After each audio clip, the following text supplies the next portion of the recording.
ఓం నమో వెంకటేశాయ. తృణీకృత తృణావర్త కణీకృత భవావర్త గోవింద గోవింద. రుచిరస్మిత శోభితాననం శుచినామానముపార్చితాంఘ్రికం రచితాఖిల భాగ సంచయం స్వచిదాభాస పరన్నమామ్యహం అని నృకుటీశ్వట కరటీరట కుతటీకట శకటీకటుడైనటువంటి శ్రీనివాస పరమాత్మని భక్తిగా నమస్కరించుకుంటూ శ్రీశుకుల వారు ఉపదేశం చేసిన శ్రీమద్భాగవత మహాగ్రంథం యొక్క అధ్యయన కార్యక్రమాన్ని మనం ప్రారంభించుకుందాము. యథాప్రకారం ప్రార్థనా శ్లోకాదులను చదువుకుని ఈ కార్యక్రమానికి మంగళాచరణం చేసుకుందాం. శ్రీ గణేశ ప్రార్థన.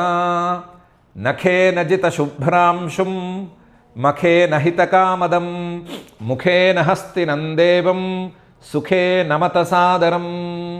శ్రీ గురు ప్రార్థన. గురుర్బ్రహ్మా గురుర్విష్ణు గురుర్దేవో మహేశ్వరః గురుః సాక్షాత్ పరం బ్రహ్మ తస్మై శ్రీ గురవే నమః. శ్రీనివాస ప్రార్థన. ప్రత్యక్ష విషయాభాయ పరోక్షాఖ్యాననామినే ప్రత్యక్ష రూపమానాయ శ్రీనివాసాయ తే నమః. అథ సంకల్పః అస్మాకం ఉపాత్త సమస్త దురిత క్షయ ద్వారా బుద్ధిశుద్ధ్యర్థం విద్యాభివృద్ధ్యర్థం భక్తిజ్ఞానవైరాగ్యాది తదనుకూల సర్వసంపత్సమృద్ధ్యర్థం శ్రీపరమేశ్వర ప్రీత్యర్థం శ్రీమద్భాగవత పాఠం కరిష్యామహే. అస్య శ్రీమద్భాగవత స్తోత్ర మహామంత్రస్య నారద ఋషిః బృహతి ఛందః శ్రీకృష్ణః పరమాత్మా దేవత బ్రహ్మబీజం భక్తిశక్తిః జ్ఞానవైరాగ్యే కీలకం అస్మాకం శ్రీమద్భగవత్ప్రసాదసిద్ధ్యర్థే పాఠే వినియోగః ధ్యానం నారాయణేన పురుషేణ చ పౌరుషేయం వ్యాసప్రసూతశుకభాషిత పౌరుషేయం సంసారఘోర ఘనధూర్హత పౌరుషేయం వేదాంతమాలపత భాగవతం ఋషేయం. శ్రీ గురుభ్యో నమః. యశోదామ్మవారు జాగ్రత్తగా మొదటి స్నానమో లేదా మొదటి విశేష స్నానమో చక్కగా చేయించింది. ఆ సందర్భంగా ఆశీర్వచనాలు పలికిన వాళ్ళందరి ఆశీర్వచనాలు ఈయన స్వీకరించాడు. స్వీకరించి ఆ ఉత్సవాన్ని చక్కగా మంగళమయంగా చేసుకున్నారు. ఆ మంగళమయమైనటువంటి ఉత్సవంలోనే పాపం శకటాసురుడు అనేటువంటి మహానుభావుడు అభ్యున్నతిని పొందాడు. అతనికి ఉద్ధరణం అనేది దొరికింది. ఇది దొరికిన తర్వాత ఏకదారోహం ఆరూఢం లాలయంతి సుతం సతి గరిమాణం శిశోర్బోఢుం నసేహే గిరికూటవత్. ఏకదా డే టు టైము లేదు, ఒకరోజు ఇలా కూడా అయింది. ఆరోహం ఆరూఢం ఒళ్ళో పిల్లాన్ని వేసుకుని లాలిస్తోంది. లాలయంతి ఆడిస్తోంది, ముద్దుగా ఆడిస్తోంది. ఆటలంటే మరీ పెద్ద పెద్ద ఆటలేం ఆడేసేడు కదా, ఏదో చేతులు కాళ్ళు ఆడిస్తాడు, మొహంలో కాస్త ఏమైనా ఎక్స్ప్రెషన్స్ ఇస్తే ఇస్తాడు, అలా ఆడిస్తోంది. లాలయంతి సుతం, అలా ఆడిస్తోంది. సుతం సతి, పిల్లవాడిని ఆడిస్తోంది యశోద అమ్మవారు. ఆడిస్తుంటే పిల్లవాడు క్రమంగా బరువు పెరుగుతున్నాడు. ఎంతగా బరువు పెరిగాడంటే ఒక పర్వతమే, ఒక పెద్ద కొండ వచ్చి ఒళ్ళో కూర్చున్నంత బరువు పెరిగిపోయాడు. గరిమాణం, ఆ బరువుని శిశోహో, ఉన్నదేమో పసిపిల్లవాడు, అయినా సరే బరువుని ఓఢుం నసేహే, ఈ యశోద ఆ బరువుని మోయలేకపోయింది. గిరికూటవత్, సుమారుగా ఒక పర్వతం, ఒక పెద్ద పర్వతమంత బరువు వచ్చేశాడు. ఆ బరువుని మోయలేకపోయింది. ఏకదారోహమారూఢం లాలయంతి సుతం సతి గరిమాణం శిశోర్బోఢుం నసేహే గిరికూటవత్. ఏం చేస్తుంది, ఏం చేయాలప్పుడు అంటే భూమౌ నిధాయ తంగోపి విస్మిత భారపీడిత మహాపురుషమాదధ్యౌ జగతామాస కర్మసు. భూమౌ నిధాయ, ఆ బరువు భరించలేక పిల్లవాడిని ఎత్తి కింద పెట్టేసింది. మామూలుగా పసిపిల్లల్ని తొందరపడి కింద పెట్టేసేయరు, అందులో ఒళ్ళో వేసుకుని ఆడిస్తూ ఉండగా కింద పెట్టడానికి ఇష్టపడరు. కానీ ఏం చేస్తుంది, బరువు భరించలేక తీసి కింద పెట్టింది. భూమౌ నిధాయ తం, ఆ పసిపిల్లవాడిని కింద పెట్టేసి అప్పుడు చూసింది, ఏంటి పసిపిల్లవాడే కదా, ఎందుకు ఇంత బరువు ఉన్నాడు అని విస్మిత చాలా ఆశ్చర్యంగా చూసింది. అలాగని చెప్పి మళ్ళీ పిల్లవాడిని ఒళ్ళో పెట్టుకునేంత ధైర్యం లేకపోయింది. భార పీడిత, ఆ బరువుకి కాళ్ళన్నీ నొక్కేసినట్టు బరువుకి చాలా నొప్పిగా కూడా ఉన్నాయి. పోనీ ఏమన్నా తిమ్మిర్లు ఎక్కినాయి అవి ఇవి అనుకుందామన్నా కూడా లాభం లేదు, వేరే ఏమీ లేదు, బరువే అని తెలుస్తోంది. భారపీడిత. ఇలా ఎందుకు జరిగింది అని ఆలోచిస్తే కారణం దొరకలేదు. దాంతో మహాపురుషం ఆదధ్యౌ, ఒకసారి నారాయణ నారాయణ హరి హరి హరి అని మహాపురుషుణ్ణి తలుచుకుంది. ఎదురుకుండా ఉన్నవాడు మహాపురుషుడు ఈవిడికి తెలియదు కదా పాపం. అందుకని మహాపురుషుడు వేరే ఉన్నాడు, ఎక్కడో ఉన్నాడు, వైకుంఠంలో ఉన్నాడు అని అనుకుని ఆ వైకుంఠంలో ఉండే మహాపురుషుణ్ణి తలుచుకుని ఏమిటి దీనికి సమాధానం చూపించు, లేదా ఇలా ఎందుకు అవుతోంది అని చూపించు, ఇది లేకుండా చెయ్యి, ఏమన్నా ఉత్పాతమైతే గనక దీన్ని ఆపు అని ప్రార్థించుకుంది. ఆ మహాపురుషుణ్ణి మాత్రం జగతాం మహాపురుష అని అనుకుంది. అంతవరకు ఆవిడ గొప్పదనం ఉంది. ఈ జగత్తులో మొత్తానికి ఆయన మహాపురుషుడు అని అనుకుంది. ఆయన్ని ధ్యానిస్తే ఏ అమంగళము రాదు అని నమ్మింది. ఆ నమ్మకంతో జగతాం మహాపురుషం ఆదధ్యౌ ఆస కర్మసు, ఇంకా తన పనుల్లో పడిపోయింది. ఈ భాగాన్ని ఇంకో రకంగా కూడా చెప్పుకోవచ్చు. మహాపురుషం ఆదధ్యౌ, మహాపురుషుణ్ణి ఒకసారి మనసులో ధ్యానం చేసుకుంది, కానీ ఆ మహాపురుషుడే ఇక్కడ ఉన్నాడు అనే మాట అర్థం చేసుకోలేకపోయింది. ఈ మహాపురుషుడు ఎలా అయ్యాడు అని సందేహించలేకపోయింది. మహాపురుషుడు ఎలా అయ్యాడు అంటే మొత్తం ఈ ప్రపంచం మొత్తాన్ని తన కడుపులో దాచుకున్నాడు కాబట్టి మహాపురుషుడు అయ్యాడు, పెద్ద పురుషుడయ్యాడు. మరి ప్రపంచం మొత్తాన్ని తన కడుపులో దాచుకున్నవాడు ఎదురుకుండా ఉన్నవాడే అయితే, ఈ ఎదురుకుండా ఉన్నవాడి కడుపులో మొత్తం ప్రపంచమంతా ఉంటే బరువు ఉండడా అనే ఆలోచన ఆవిడికి రాలేదు కదా. అందువల్ల జగతాం భారం సహసా న విచింతయామాస, మొత్తం ఈయన కడుపులో జగత్తంతా ఉంది అనేటువంటి విషయాన్ని ఆవిడ ఆలోచించలేక తన పనులలోకి తాను వెళ్ళిపోయింది.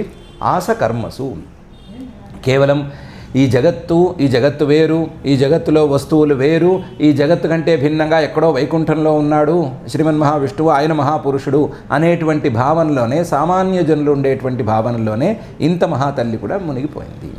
జగతామాస కర్మసు, ఈ జగత్తులు మొత్తం ఈయన ఉదరంలో ఉన్నాయి అనే విషయాన్ని మాత్రం తెలుసుకోలేకపోయింది. ఈ పాయింట్ ప్రధానం. ఈ పాయింట్కే తర్వాత ఇంకా చాలా కనెక్టెడ్ పాయింట్స్ వస్తాయి. భూమౌ నిధాయతం గోపీ విస్మిత భారపీడిత మహాపురుషమాదధ్యౌ జగతామాస కర్మసు. ఏమవుతోంది అని ఆవిడ సందేహిస్తూనే ఉండగా దైత్యో నామ్నా తృణావర్త కంసభృత్య ప్రణోదిత చక్రవాత స్వరూపేణ జహారాసీనమర్భకం. భయపడే లోపలే దైత్య, ఓ రాక్షసుడు రానే వచ్చాడు. నామ్నా తృణావర్త, అతని పేరు తృణావర్తుడు. ఇతడు కంసభృత్య, కంసుడికి భృత్యుడిగా పనిచేస్తున్నాడు. ప్రణోదిత, కంసుడు పంపించగా వచ్చాడు, శబ్దం చేసుకుంటూ వస్తున్నాడు, లేదా మొదట్లో శబ్దం లేకుండా వచ్చి తర్వాత శబ్దం చేస్తూ కనిపించాడు. ప్రణోదిత ఎలా వచ్చాడు? చక్రవాత స్వరూపేణ, గింగిరాలుగా తిరిగేటువంటి గాలి రూపంలో వచ్చాడు.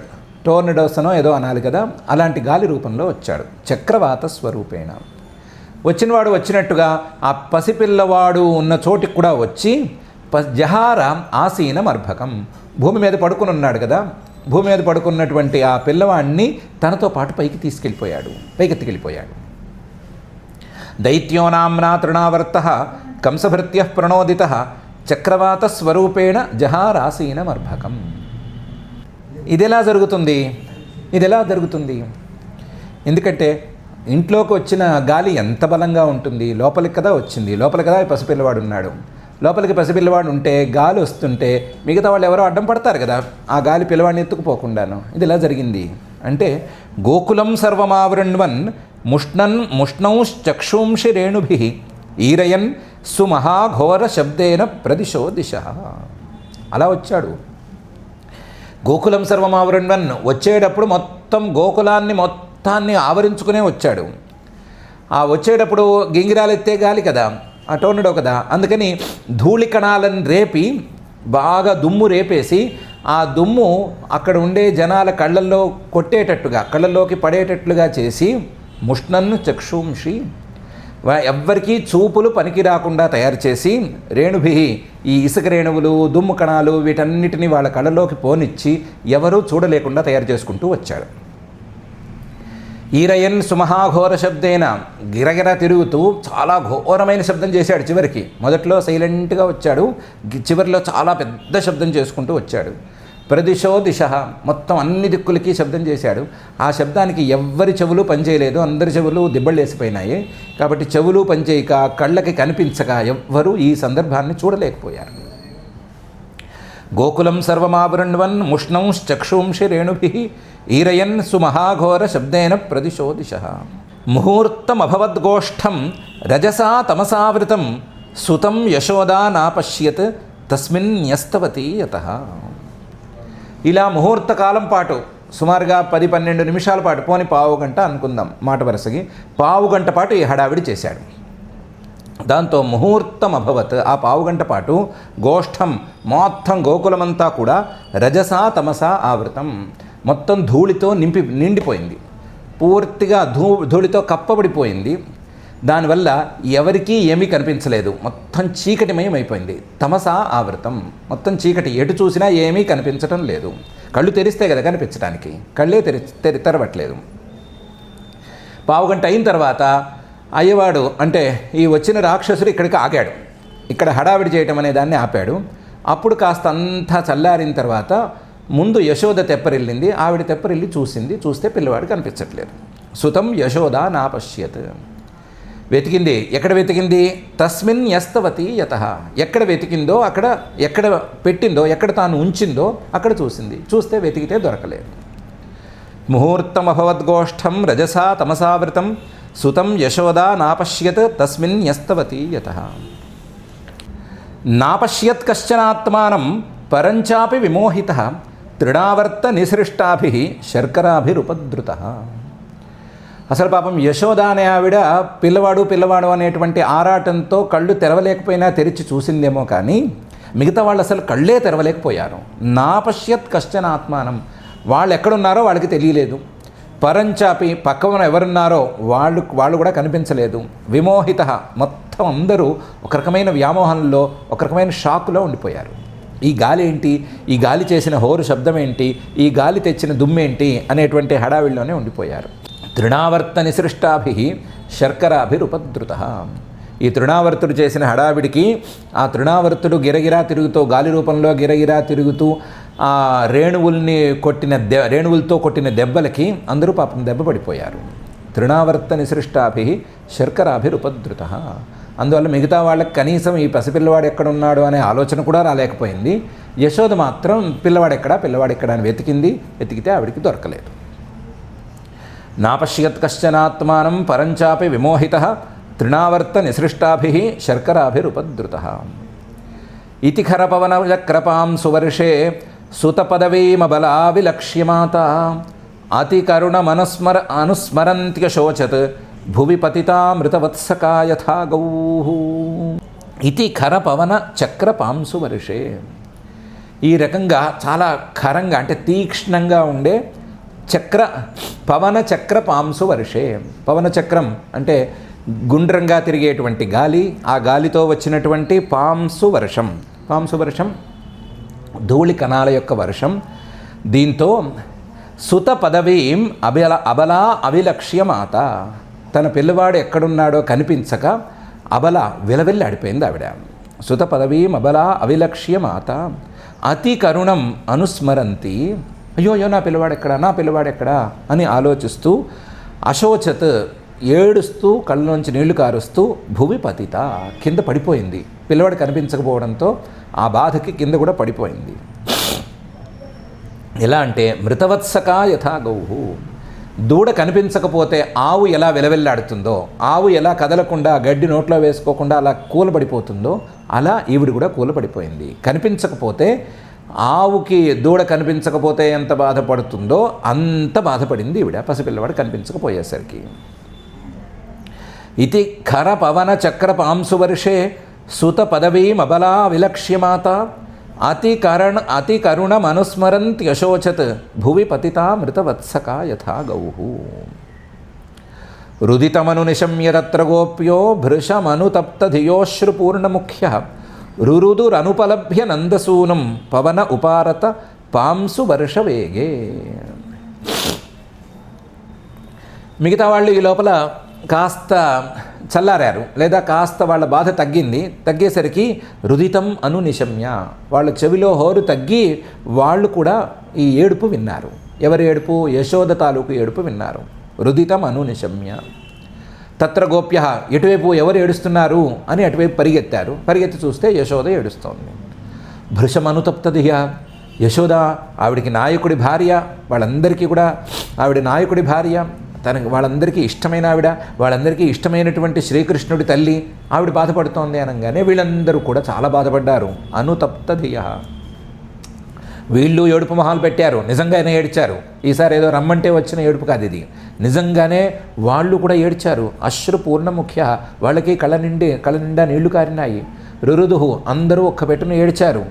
అనుపలభ్య నందసూనం, కారణం ఇదే, నందుడి యొక్క కొడుకైనటువంటి ఆ శ్రీకృష్ణుడు ఇంకా పేరు పెట్టని పిల్లవాడు కనిపించట్లేదు. పవనే ఉపారతే, ఇంతకుముందు వచ్చినటువంటి గాలి వేగం తగ్గింది. పాంసు వర్ష వేగే ఉపారతే, పాంసు ధూళి కణాల యొక్క వర్షం, దాని తాలూకు వేగం అనేది తగ్గింది, పిల్లవాడు కనిపించట్లేదు. అర్థం ఏంటి? ఈ ధూళి కణాల వర్షమో లేకపోతే ఈ చక్రవాత రూపంలో వచ్చినటువంటి ఏదో రాక్షసుడో పిల్లవాడిని ఎత్తుకుపోయాడు అనగానే, ఆ పిల్లవాడు కనిపించట్లేదు అనగానే అందరూ ఒక్కబెట్టును ఏడ్చారు. రుదితమనునిశమ్య తత్ర గోప్యో భృశమనుతప్తధియోశ్రుపూర్ణముఖ్య రురుదురనుపలభ్య నందసూనం పవన ఉపారత పాంసు వర్షవేగే. తృణావర్తశాంతరయ వాత్యారూపధరోహరన్ కృష్ణం నభో గతో గంతుం నాశక్నోద్ భూరిభారభృత్.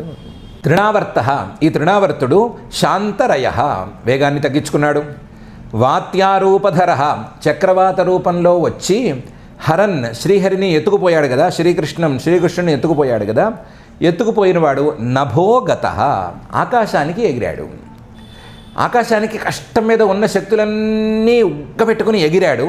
కానీ కొంత దూరం వెళ్ళిన తర్వాత గంతుం నాశక్నో, పైకి వెళ్ళలేకపోయాడు. ఎందుకు పైకి వెళ్ళలేకపోతున్నాను అని తొంగి చూసుకుంటే భూరి భారభృత్, ఏ పిల్లవాడినైతే తాను ఎత్తుకొచ్చాడో ఆ పిల్లవాడి బరువుని ఈ రాక్షసుడు నేను మొయ్యలేకపోతున్నాను అని తెలుసుకున్నాడు. తృణావర్తశాంతరయో వాత్యారూపధరోహరన్ కృష్ణం నభో గతో గంతుం నాశక్నోద్ భూరి భారభృత్. ఇది గిరగిరా తిరిగే గాలి కాబట్టి రాళ్లని రప్పల్ని కూడా పైకి తీసుకెళ్తుంది, కొంత బరువైన వస్తువులను కూడా తీసుకెళ్తుంది. కానీ తమశ్మానం మన్యమానః ఆత్మనో గురుమత్తయ గలే గృహీత ఉత్సృష్టం నాశక్నోత్ అద్భుతార్భకం. తమశ్మానం మన్యమానః, ఇది నేను ఎత్తగలిగిన పర్వతం కాదు, ఇదేదో పర్వతం వల్లే ఉంది అని అనుకున్నాడు. కానీ ఉన్నది పసిపిల్లవాడే. తమశ్మానం మన్యమానః, పర్వతం అంత బరువు ఉన్నాడు, ఈ పిల్లవాడిని మనం వదిలించుకోవాలి అని అనుకున్నాడు. ఈ పిల్లవాడిని మట్టు పెట్టడం తర్వాతి మాట, వీడిని వదిలించేసుకోవాలి అని అనుకున్నాడు. ఆత్మనో గురుమత్తయ, తనకంటే కూడా చాలా బరువుగా ఉన్నాడు, అసలు చాలా బరువు, తను భరించలేనంత బరువుగా ఉన్నాడు, వీడిని వదిలించేసుకుందాము అని కిందకు తోయబోతే ఈ పసిపిల్లవాడు ఎలా పట్టాడో, ఆ గాలి రూపంలో ఉండేటువంటి ఆ తృణావర్తుడి గొంతుని ఎలా కనిపెట్టి ఆ గొంతును పట్టేసుకున్నాడు. గలే గృహీత, ఈ పసిపిల్లవాడు తృణావర్తుడి గొంతు పట్టుకునేసరికి ఉత్సృష్టం నాశక్నోత్, ఈ పిల్లవాడిని తృణావర్తుడు కిందకి వదిలిపెట్టలేకపోయాడు, తోయలేకపోయాడు. అదిలా కుదురుతుంది? ఈ పసిపిల్లవాడు గాలిని ఎలా పట్టుకున్నాడు చెప్పలేం. అద్భుతార్భకం, ఆయన మామూలుగా మన నియమాల ప్రకారం నడుచుకునేటువంటి పసిపిల్లవాడు కాడు కదా. అందుకని గాలి రూపంలో ఉన్న ఆ రాక్షసుడి యొక్క గొంతు పట్టుకోగలిగాడు. తాను పసిపిల్లవాడి రూపంలో ఉన్నా, తాను ఇంకా కాళ్ళు చేతులు సరిగ్గా ఆడించలేని పరిస్థితులలో ఉన్నా, ఆ రూపంలో ఆ శరీరంలో ఉన్నా సరే అద్భుతార్భకుడు కాబట్టి, అద్భుతమైన ఆశ్చర్యకరమైన పనులు చేయటానికే దిగి వచ్చాడు కాబట్టి ఆ గొంతు పట్టేసుకున్నాడు. పట్టుకునేసరికి రాక్షసుడు విలవిల్లాడుతున్నాడే కానీ వదిలించుకోలేకపోయాడు. తమశ్మానం మన్యమానః ఆత్మనో గురుమత్తయ గలే గృహీత ఉత్సృష్టం నాశక్నోదద్భుతార్భకం. గలగ్రహణ నిశ్చేష్టః దైత్యో నిర్గతలోచనః అవ్యక్తరావో న్యపతత్ సహబాలో వ్యసుర్వ్రజే. గలగ్రహణ నిశ్చేష్టః, గొంతు పట్టుకుని గట్టిగా పిసుగుతుంటే నిశ్చేష్టుడైపోయాడు, ఏ పని చేయలేకపోయాడు, గిరగిరా తిలగలేకపోయాడు, పిల్లవాడిని పట్టుకోలేకపోయాడు, వదిలించుకోలేకపోయాడు. రాక్షసులు నానా తిప్పలు పడ్డాడు. క్రమక్రమంగా పట్టు బిగిసేసరికి దైత్యో నిర్గతలోచన, ఆ తృణావర్తుడికి కళ్ళు పొడుచుకొచ్చేసినాయి. పొడుచుకొస్తే అర్థమేంటి? ప్రాణాలు పోతున్నాయనే కదా. అవును, ప్రాణాలే పోతున్నాయి. కానీ ప్రాణాలు పోతున్నా సరే అవ్యక్తరావహ, నోట్లోంచి శబ్దం కూడా చేయలేకపోయాడు. అంత ఫాస్ట్గా జరిగిపోయింది. అంత నొప్పితో ఈ కార్యక్రమం జరిగింది. దాంతో వ్యసుహు ప్రాణాలు పోగొట్టేసుకున్నాడు. తృణావర్తుడు నియపతత్, ప్రాణాలు పోయిన తర్వాత కింద పడిపోయాడు.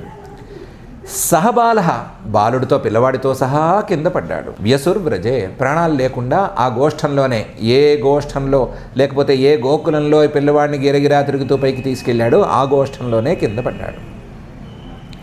గలగ్రహణ నిశ్చేష్టో దైత్యో నిర్గతలోచన అవ్యక్తరావో న్యపతత్ సహబాలో వ్యసుర్వ్రజే.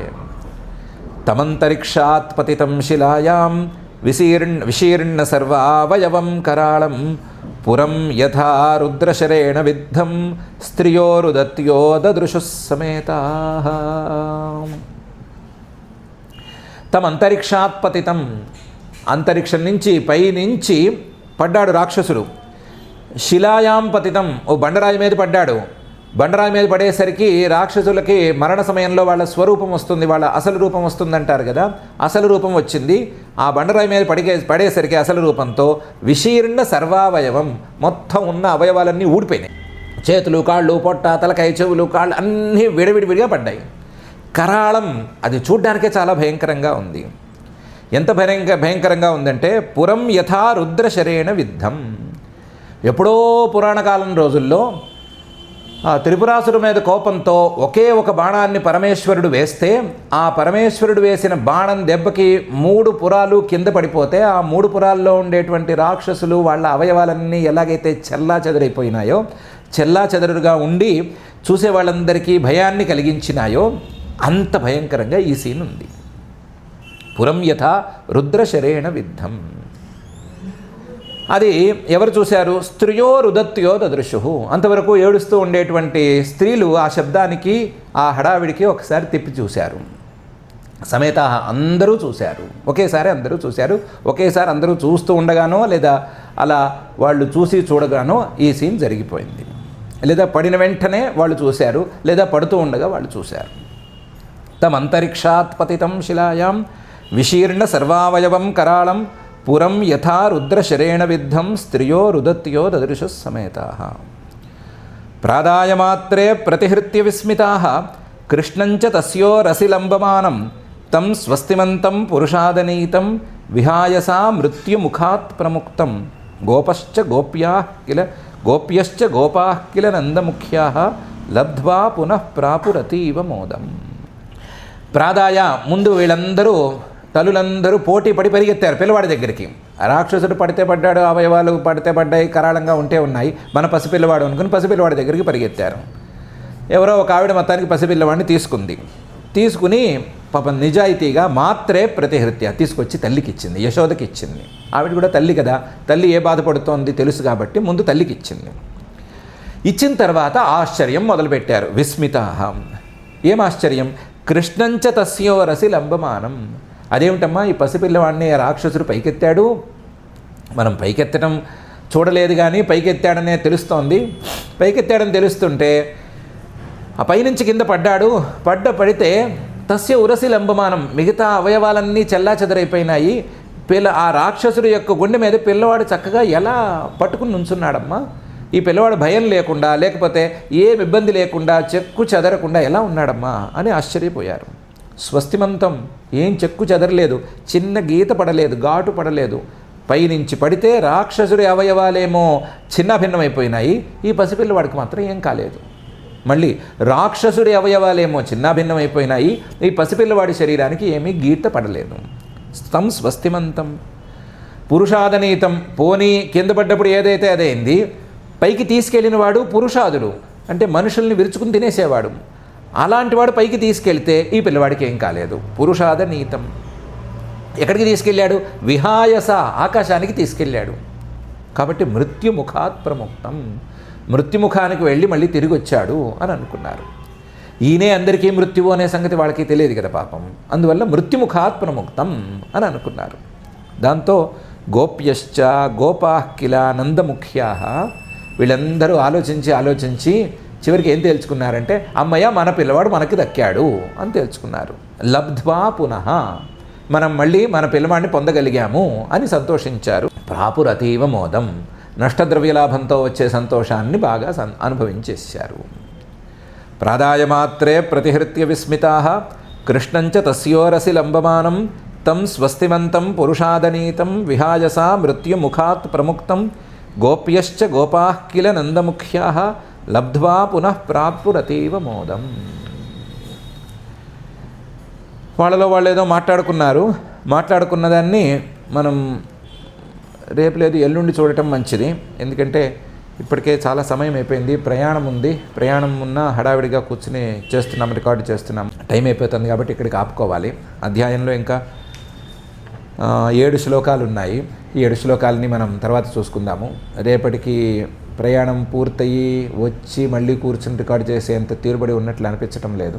అందుకని ఎల్లుండి మళ్ళీ దీన్ని పూర్తి చేసుకుందాము. ఎల్లుండి తృణావర్తుడు, ఆ తృణావర్తుడి తాలూకు పూర్వజన్మ వృత్తాంతం ఏమైనా ఉంటే వాటిని చూసుకుని ఈ అధ్యాయంలో మిగతా శ్లోకాలలో ఉండేటువంటి విశేషాలని మనం గమనించుకుందాము. ఈ తృణావర్త ఉద్ధరణంలో పెద్ద విశేషం ఏం కనిపించట్లేదు, కానీ ఇందులో అద్భుతాలు అలాంటివేం లెక్క చేయక్కర్లేదు. కానీ ఆ పరమాత్మ చూపించేటువంటి చిన్న చిన్న లీలలకి మనమేమి వంగనక్కర్లేదు. కానీ ఆ పరమాత్మ ఏదో అభిప్రాయంతోనే తల్లి ఒడిలో ఉన్నప్పుడే బరువునేదో చూపించాడు. తాను బరువు పెరుగుతున్నట్టు చూపించాడు. ఆ బరువును పెరుగుతున్నట్టు చూపించడం ద్వారా ఏదో ఒక సూచన తల్లికి చేశాడు. ఆ సూచన తల్లికి సరిగ్గా అందినట్టు లేదు. ఆవిడ బరువుగా ఉన్నాడు అని మాత్రమే అర్థం చేసుకుంది. బరువుగా ఉన్నాడు అనుకుని పక్కన పెట్టిందే తప్ప బరువుగా ఎందుకున్నాడు అనే ఆలోచనని లోతుగా చేయలేకపోయింది. ఆయన ఏదో ఒక అభిప్రాయంతో బరువును చూపించాడు. తృణావర్తుడు అనేవాడు రాబోతున్నాడు, వాడి యొక్క ప్రభావం తల్లి మీద పడకూడదు, తన మీదే పడాలి అనే అభిప్రాయంతో చేసి ఉండడు. వేరే ఏదో అభిప్రాయంతో తన యొక్క గౌరవాన్ని చూపించడం కోసమో ఏదో చేశాడు. అది తల్లి అర్థం కాలేదు. అర్థం కాకపోతే అర్థమయ్యేంత వరకు చూపించేటువంటి స్వభావం ఉన్నవాడు కాబట్టి పైన దాన్ని ఏమేమి చూపిస్తాడు, ఏ రకంగా అభిప్రాయాన్ని వ్యక్తపరుస్తాడు లేదా విశదీకరిస్తాడు అనే అంశాన్ని మనం చూసుకుందాము. మనం మాత్రం మొత్తం జగత్తునంతా తన కడుపులో దాచుకుని ఉన్నాను అనేటువంటి భావనని ప్రాథమికంగా సూచనప్రాయంగా వెల్లడించడానికే ఈయన ఈ బరువు పెరిగాడు, తృణావర్త దృష్టాంతానికి ముందు బరువు పెరిగాడు అనే విషయాన్ని మనసులో ఉంచుకుని అలా బరువు పెరిగినట్లుగా కనిపించి తానే సమస్త జగదాధారము అని చూపించినటువంటి ఆ మహానుభావుణ్ణి, ఆ నృకుటీశ్వట కరటీరట కుతటీకట శకటీకటునైనటువంటి శ్రీనివాస పరమాత్ముని మనం భక్తిగా గురు రూపంగాను అలాగే సమస్త జగదాధార రూపంగాను భావించుకుంటూ ప్రార్థించుకుందాము. ఆ ప్రార్థనతో క్షమాప్రార్థనాదులను చెప్పుకుని ఈ కార్యక్రమాన్ని ఇంతటితో పూర్తి చేసుకుందాము. అథ క్షమా ప్రార్థనా యదక్షరపదభ్రష్టం మాత్రాహీనం చ యద్భవేత్ తత్సర్వం క్షమ్యతాం దేవ నారాయణ నమోస్తుతే. అథ భగవత్సమర్పణం కాయేన వాచా మనసేంద్రియైర్వా బుద్ధ్యాత్మనా వా ప్రకృతే స్వభావాత్ కరోమి యద్యత్ సకలం పరస్మై నారాయణాయేతి సమర్పయామి. అథ లోకక్షేమ ప్రార్థనా సర్వే భవంతు సుఖినః సర్వే సంతు నిరామయాః సర్వే భద్రాణి పశ్యంతు మా కశ్చిద్ దుఃఖభాగ్ భవేత్. అథ మంగళం శ్రియః కాంతాయ కళ్యాణ నిధయేర్థినాం శ్రీవేంకటనివాసాయ శ్రీనివాసాయ మంగళం.